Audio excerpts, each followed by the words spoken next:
YouTube, how we doing? PPS here, YouTube. Play of the day time. We got 2 spots plus a long shot for you guys today. Obviously coming at you guys with a huge MLB slate today, Dinger Tuesday. Obviously everybody loves to get in on that with the free plays and stuff. I will not be running a home run spot here. I'll probably have a couple in my VIP card, but stick it to a different spot today. Coming off of a 1-1 show yet again.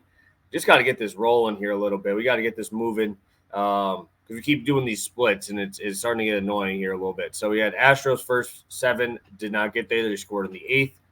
Cutter Crawford crushes, as well as the Phillies. So we end up cashing that one there. So obviously another 1-1 show.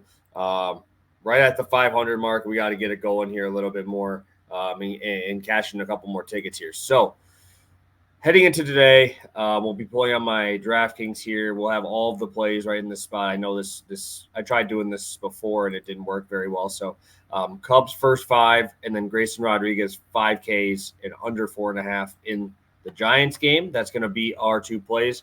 We can start out with the Cubs first 5 money line.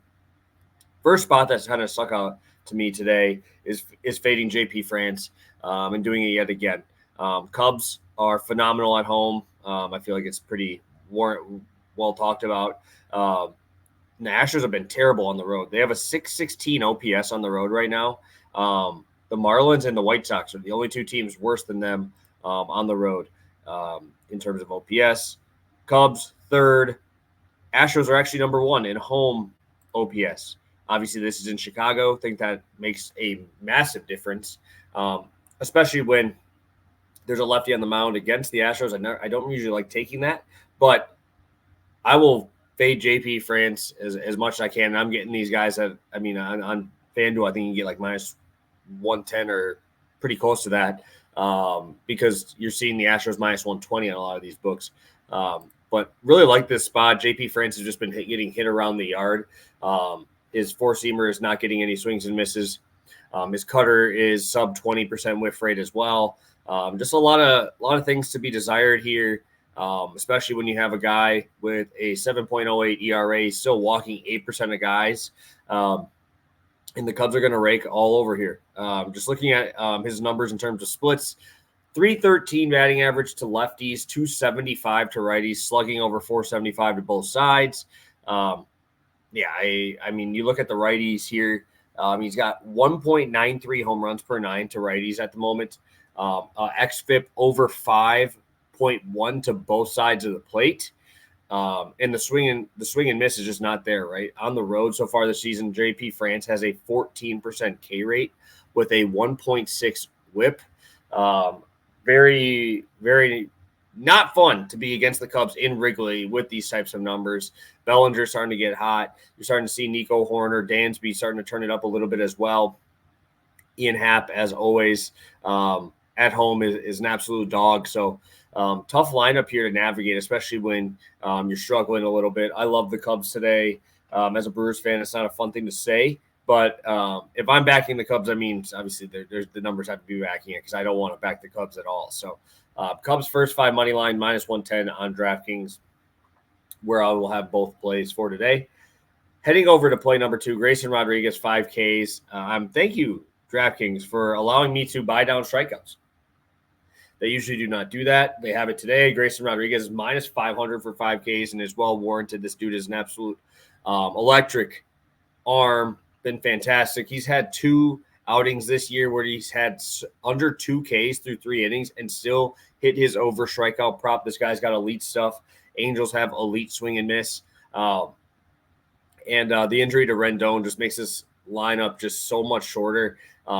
Shanuel is now batting in the leadoff spot against right-handed pitching. He was usually batting in like the 6 hole, which really kind of extended this lineup where it was capable hitters. A lot of swing and miss. Obviously, Trout smoking the ball, but still has a lot of swing and miss in that swing. Going down that lineup, Logan O'Hoppe, a lot of swing and miss as well. And you got guys that you're not really worried about that much, right? Zach Neto, Joe Adell has a lot of swing and miss in there as well. So obviously that one's more of a juice reducer. I like that one better than any of the no-win props today. And then going over to the Giants, I really like what I've seen from Luis Severino and Logan Webb. Obviously, Logan Webb at home is just just an absolute beast, man. I mean, it is pretty wild. He's got a 2.7 career ERA at home. He's got a 1.29 this year. He's been very, very good everywhere, but especially at home. Obviously, you look at his numbers, and they're kind of inflated because against lefties right now, he has a 436 BABIP, which is just absurd. So I expect that number to come down. Expect a lot of regression there. Heading over to Severino, because I think that's the tougher side here. Really, I was really surprised to see his numbers against the four-seam fastball this year, because that's really been his Achilles heel. Is he throws his four-seam a lot. He throws hard, but last year it was getting absolutely smoked, right? 19% whiff rate only on it. It had a 355 average against with a 548 expected slug against that four-seam fastball. This year, he's got a 219 batting average against it with a slugging of 281.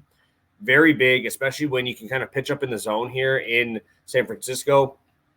I don't mind the 3.5, but with them giving me that extra run for like 50 cents extra, I took it and found another spot that I liked as well. So I think this is a great look. I do like what I've been seeing from Severino here. A lot of soft contact.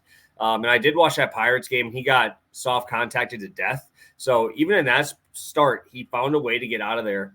Obviously didn't have a ton of strikeouts, but he found a way to get out of there with limited damage. So I don't think he gave up a run in that game, but a lot of base runners and a lot of, soft contact, right? Rowdy Tellez, I remember watching that game, hit a ground ball. He right to the pitcher. Severino grabbed it, slipped, and he gets a single out of it, right? A lot of infield hits. Brian Reynolds, broken bat, 50-mile-an-hour little swing out to left. Would have obviously been right to the third baseman if they didn't have the shift on. Just a lot of stuff like that kind of crushed those numbers, and it kind of makes his whip and obviously other underlying numbers look a little bit worse. So really like this spot to go along with the Cubs' first 5 money line.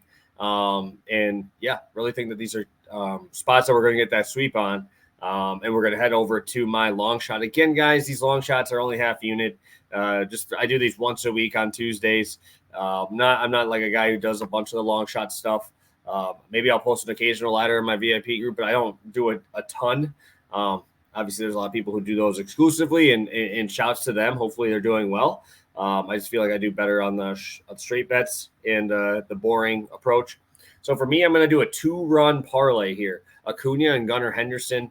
Obviously, Acuna, don't need to really talk about him too much. Obviously, against lefties, he absolutely rakes.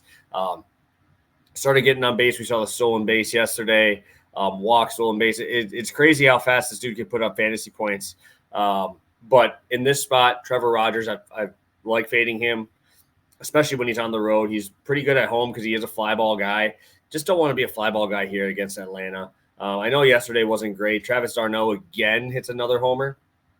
So shout out to Travis d'Arnaud. Keep doing your thing, buddy. Keep cooking. Heading over to Gunnar Henderson. I know he scored a run in, I think, like 6 of his last 7 games when I looked. Obviously, that is something that you like to see. But in this spot, Canning is a guy that I like to take lefties against. I like Gunnar Henderson to score a run, RBI, pretty much everything today. But you also got Santander a little bit lower. You got Rutschman from the left side. I like taking lefties against Canning. His strikeout rate goes down the tubes against lefties versus his right-handed strikeout rate. And the power rate exclusively is what I'm looking at here because, I mean, when you have a team like this Orioles team, obviously coming off of a matchup with Detmers, high velocity, good breaking ball, Griffin Canning's going to be kind of the same thing, but from the right side. I'm really excited to watch this Orioles team again get another tough pitching matchup. But I think he's going to show out today. So I'm going Acuna, Gunnar Henderson, plus 830 on FanDuel for 2 runs each at plus 830 there to go along with the Cubs' first 5 money line and Grayson Rodriguez to go along with the Giants' first 5 under 4.5.